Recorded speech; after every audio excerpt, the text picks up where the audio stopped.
So this tutorial is all about looking at your background, so how to create that beautiful background wash, but also how to do the full bleaching effect, which is fantastic to do with any of our water-based pen products. So to start off with, all I've done is I've cut a piece of cardstock just ready to go on the front of my card, and if you see, I've actually taken one of the cards from the kit and I've just cut my mats in layers, so it's going to map beautifully onto a piece of the electric blue and onto the front of the cardstock. So that's how I've decided what size to cut it to, and all of these will cut down from those 8x8 sheets that you've got in there. Now what we're going to do is we're going to create the ombre effect in the background, and the easiest way to do it is to pick up the colour from either a glass mat or a non-stick sheet and transfer it onto here. So I'm going to start with the yellow at the bottom. I want plenty of ink there. And then we're going to go from the yellow into the blue and create a new kind of shade of green as we're going. And then from the blue, we're going to go and create a new shade of purple and transition beautifully well into the pinky shade. Now, I'm going to use a preloaded water brush. You might find it a little bit easier, especially if you're new to this, to start off with a regular brush. So just dip it into water. They're also quite a bit cheaper. However, this is just kind of one technique all in one go. I wanted you to see with both. So you always start with the lightest colour. So notice I've dried off the tip there. The trick is you want a dry brush here. So maybe it's a little bit too dry that, but we can always add more water. You can't take it away. The more water you add, the more you're going to dilute the cardstock, the colour that's going onto the cardstock. So I think I'll just get a tiny little bit more out here. Yep, but not too much. So I'm going to pick up the yellow, and I'm just going to start off with that beautiful colour on there. Now I can see that's quite wet, so again I'm just going to take off a lot of the water, pick up a little bit more colour, and don't put too much on, because all that'll happen is if you put too much water you'll start and bobble the cardstock. So let's go into the blue. So if we pick up the blue now, we'll put the blue in the middle. So can you see my brush is very dry there, so just need a tiny little bit more water out of there. Yep. I'm going to pick up a little bit more of the blue, and now you can see, so now it's going on smoothly, but it's paler. Okay, so can you see where the two colours join? We're getting a lovely shade of green. So let's get a little bit more of that green, and then go into the green, and we're into the blue. Okay, now that's getting quite wet there. I don't want to add any more, but I do want a deeper colour, so I'll show you how we come and get that a little bit later. So then I'm going to come in with the pinky colour. So I'm going to start with the pink on the top. So again, you can see I'm very, very dry in my brush here, but I'm still getting that lovely shade. And then I'm going to pick up a little bit more and blend the pink into the blue. So where I get that, you know, always go over a little bit more. Okay, now I've pretty much saturated that now. So what I'm going to do is I'm going to bring in my heat tool and just dry it. Because if you want a more intense colour, what you're going to do is you're going to build up layers of the colour. So just by going over and over with more water, actually you're going to have a wet, soggy card, and what that's going to do is it's just going to make your colour paler. So if you want a nice, lovely, washed out pale colour, more water. If you want a more vibrant colour, what you're going to do is build up layers. So I know that's nice and dry now. So I can now come in with a second layer of the same colour.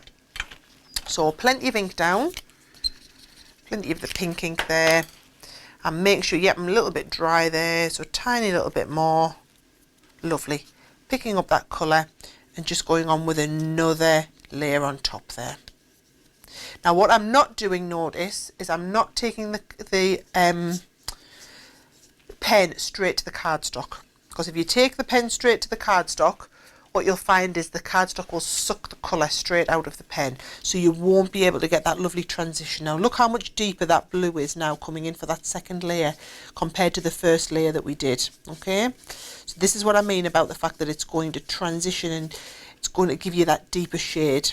So now I've got plenty of blue in, and now I'm going to create that green. So I'm mixing the blue with the yellow off the side here to create that lovely shade of green, which we're then going to take right up the centre. Now we've got that lovely transition colour, and then once we're happy with the green, because we're going back to yellow, just make sure that you've got all of that colour off your brush. We don't want to infect it, so now we're nice and clean now. Picking up the yellow, and now we're going to take another shade of the yellow. Now you can clearly see some distinct colours coming through there, and you can see how much brighter and vibrant it is the second layer that we did. And that's what this is all about. It's understanding why the pens work the way they do, which is the purpose of doing these boxes and all of this education, because once you understand these techniques you can learn a lot more, and you can start and build up more of a library of things that you can go to and do. So I've got that lovely shading now, and this is still a little bit wet. I want it nice and dry to show you the next technique that we're going to do. Okay, so for this next technique we don't need any more colour, so I can clean up my mat. And it's a good habit to get into and keeping your mat nice and clean, because then you don't end up damaging any of your surfaces you've worked on. Okay, now what we're going to do is a technique called faux bleaching. So what we're going to do is essentially bleach the colour out of here. So what you need is a bit of water and some paper towel, so something that's going to absorb the water out. And I'm going to come in with a little bit of water, and I'm just going to drop some water onto the surface here. Okay, so a couple of bigger drops, and you can already see that starting to have a bit of effect in terms of how it's adjusting the colour. So can you see on the pink how it's adjusting that colour? So a few little droplets, and the trick is give it time to work. So don't go straight in now. The longer I leave it, the more it will pick up the colour. So for example, if I go straight in now, can you see it's picked up the colour onto my paper and taken the colour out of the base? So I can do the same there. I can pick up all of these. Now because I left it for about 30 seconds, I get that lovely water splattered effect.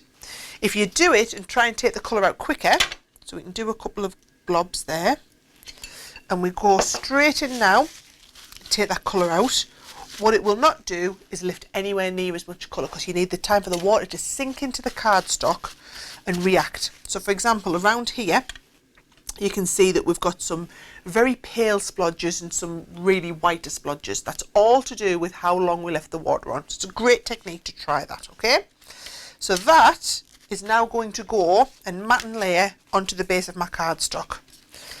So because I'm working with a watercolour card that's been heated and dried and wet and then heated and dried again, I'm putting 4 bits of tape all the way around the 4 sides, so that I get a nice all over stick. And even that, can you see, it's trying to bend the base card, because the base coloured card is literally just for matting and layering, so we didn't make it too thick so that your cards didn't get too thick and heavy. And that is going to layer on the front of your card. Now the cardstock we do the cards on is nice and thick, so that's going to give you the nice base for the front of your card here. Now what I wanted to do is show you another technique, and it's to do with stamping. So we're going to take one of the stamps, and I'm going to take the smaller butterfly stamp here. And what I'm going to do now is I'm going to use those ink pads, the stamps, as ink pads. So if we place our little stamp in the middle here, now remember these are water-based inks, so it's a little bit like, you're not going to get the same sort of result as you get stamping with one of our finesse ink pads, because they're not designed to give detail, they're designed to give colour. It's just a water-based intense ink. But what you are going to be able to do is do some basic stamping like you would with something like one of our Harmony inks or a Distress ink, so you get a bit of an ethereal feel to it, as opposed to a crisp image. So what I'm going to do is I'm just going to colour in the surface of the stamp. So I'm just going to start from the outside. Notice I'm using the side of the pen, so I'm using it as though the side of the brush, so I get the biggest kind of bang for my buck in terms of surface area that I'm working with. So we'll get a little bit of the pink on first, then I'm going to go pink to yellow. So, and just be careful not to pick up too much of the pink onto the tip of the yellow, because you don't want it to damage the yellow pen. Really, what I should have done in an ideal world is to put the yellow on first. So can you see all I'm doing there is I've just taken the pink dye out. You can see how it was in there. I've just taken the pink dye out of my pen. But doing it this way actually drains your pen a little bit quicker. So now if I go over top of the yellow with the blue, it really doesn't matter, because the blue is the darker shade. And we'll go. So once we've coloured that in, the best thing to do is either give this a bit of a spritz, or I like to just blow on it.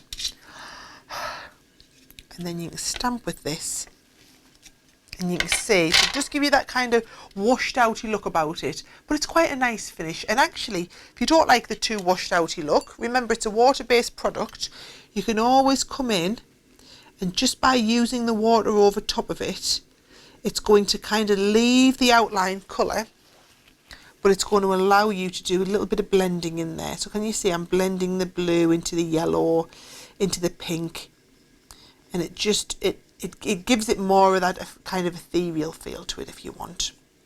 So it leaves a little bit of the colour, but you still don't lose too much of the detail. Now what I've done is I've done one of them and cut it out so it's ready to go on the card. And actually I've cut out this, and I've also stamped one of the dandelion heads and just cut that out. So nice and simple. I'm going to do my dandelion head onto the base. And remember, what's exciting about this card is the background. So I didn't want too much on it because I didn't want it being taken away from. So I've got this. I'm going to use just one of the die cut sentiments just from the pack. You could also stamp a sentiment if you prefer to stamp it, and that's just going to go over the front. So we are hello on them, and then to balance it out, my little butterfly is going to go down in the corner. Notice I just shaped the wings. I think it's wrong to have a butterfly on a card and just stick it flat when you can shape the wings, but really it's all about that beautiful background technique and really drawing the eye into the background.